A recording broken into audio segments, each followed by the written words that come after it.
Tan Talk Radio Network. This is Chuck Knoll, and you're talking sports with Randy Harris.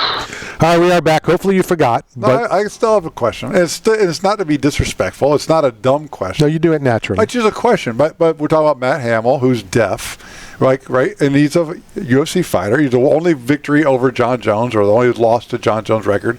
But how do you communicate with Matt in the middle of a combat? He reads lips. No, but like if he's doing something wrong, grabbing the fence. I just told you how. Like if he's not, I'm not saying if he can't see, if he's under a fighter, he's fighting. If he grabs a fence, the referee can't say, he can slap his hand. Yeah. Oh, so they touch. Yeah. Well, and that's what they do anyway. Yeah. You know, Like they'll grab the slap fence, it off. grab the fence. I mean, they may say don't, but they'll pull it off or whatever. Because I just saw a grappling video where the guy's blind and he won a grappling tournament. He's blind, so obviously he can't see. But if you're doing an infraction, the referees have to be able to communicate in real time for warnings, stern warnings, for penalties. If you're master blind, warning. You can still hear. Huh? You can still hear Right. commands for Right. the ref. And you can be legally blind and still see. That's true. No, I'm just saying, Right. Sean was legally blind, when he got hit with the rock, but he could still see a little bit. It's just fuzzy. And Who? His son. My son. Oh. Yeah, my son got hit in the eye with a rock when he was 11. Oh, my goodness. Sliced it. Oh, that's horrible. Yeah, it was pretty bad. But I just didn't know if Matt, how you referee or control a fight if you're inside the octagon with Matt. If he's deaf, he can't hear audible commands. Right. If he's not visible, if you can't see his face or he's under. Stupidest thing I ever did with Matt, he was doing a signing I think it was one of the fan expos, and I walked over. I think Sean was with me at the time too, and we're talking, and he's looking at me and he's talking, and then he turned away, and I just didn't think. Yeah, I'm like, all right, Matt, I'll talk to you later. And Sean's like, you're an idiot. You're such an idiot. You don't think about it. And he reads lips so well. Yeah, he does. That sometimes you do forget, because you would think, he'd miss nope, spot on. Yep. We should get Matt back on. We've had him on before. We had him where I was texting the questions to him, and then he would answer, and then I would read his answer. Speaking of Matt's, which is the greatest name of all time, first book of the New Testament. Big fan, this guy, G-Nat Matt. But we're talking about Matt Serra earlier. You're talking about fighters know instinctively in the heart if they have a chance, if they're going to win. I think so. Do you think Serra thought he was going to knock out GSP? Do you think Matt Serra, preparing for that fight, went into that fight knowing, believing, hoping, wishing, praying, betting, whatever, that he was going to win that fight? I'll say my answer first. You know Matt pretty well. I mean, we both know him really, really well. I think there's a difference between somebody who talks themselves into thinking they can win, and so I think Matt Serra believed he was going to win. I do too.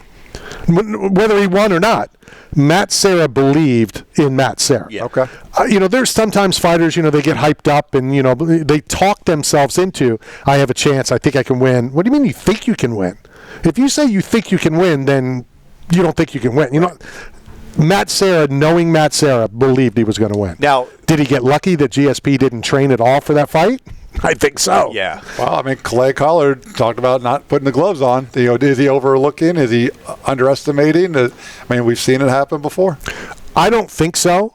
I think he trained for what he needs to win this fight. Correct. He knows that his stand-up is better than Brent's, and the grappling game is where he's better, Brent, and so that's what he put all of his focus on. Now, is that part of the game that you guys like, the evolution of the sport? Because back when it started, it wasn't so technical. It wasn't so based on, okay, this person's great at this, and this is my strategy for this game plan, and you can kind of put the other skills aside. Do you like how the game's evolved? I do. Where it's so close now, and the margins of advantages are so small? Here's what I've said before, and you probably never heard this, but I say this all the time.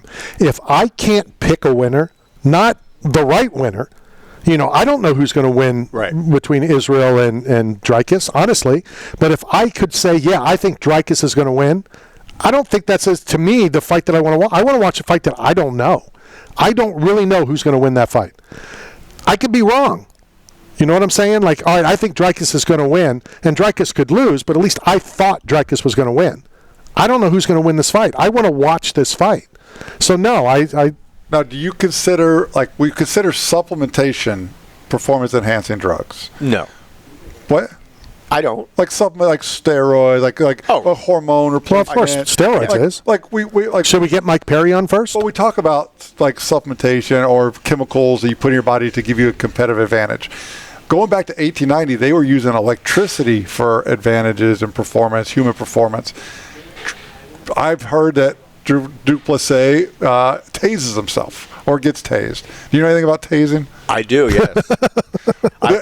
Does it give you more energy? Does it really hurt? Like, because, look, from a cellular standpoint, you're 80% water. So if you add electricity, you're going to get natural energy from tasing. All right, from just, because I hate when, we have inside, jokes or whatever, and we're not letting the national and worldwide audience know. You have been tased. I've been tased, yeah. And there's a video out. I just saw it. You guys sent it to me. Jon Stewart talked about afterwards? How did you feel? Did you feel alert? Did you feel more focused? No, I was shaky. My heart was pounding. I was very I felt like I was just on a roller coaster. I felt like I ran a marathon. It was brutal. And if you count, it's only 8 seconds that they tase me. And the dosage for law enforcement is 30 seconds. Tase somebody for 30 seconds before they let go.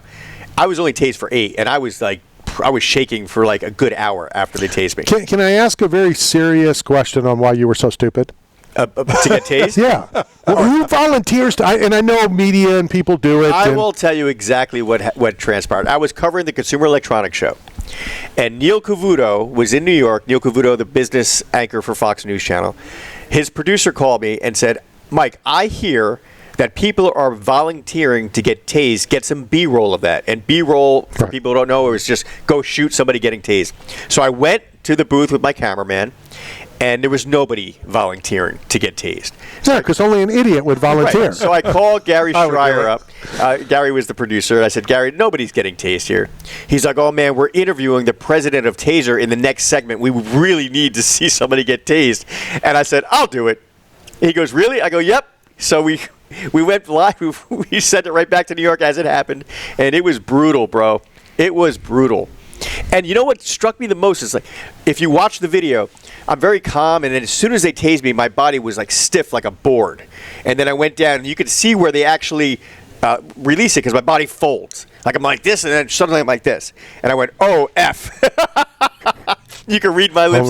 It was pretty bad. It was pretty funny, but it hurt.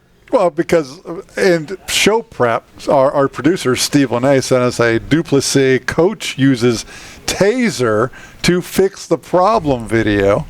And so maybe tasers are going to be used as some kind of advantage in combat. We will talk about the upcoming fight, the upcoming card in the next segment. So let's try to stay on schedule and hit the last break of hour number 2. This is Knockout Radio, brought to you by 8 Man Strong, Staff Zone, and Bucked Up Energy Drink. We'll be right back. Hello, this is Clyde the Glide Drexler from Houston, Texas, site of the 2004 Major League Baseball All-Star Game. And I just want you to know that you're talking sports with Randy Harris. This is the Tan Talk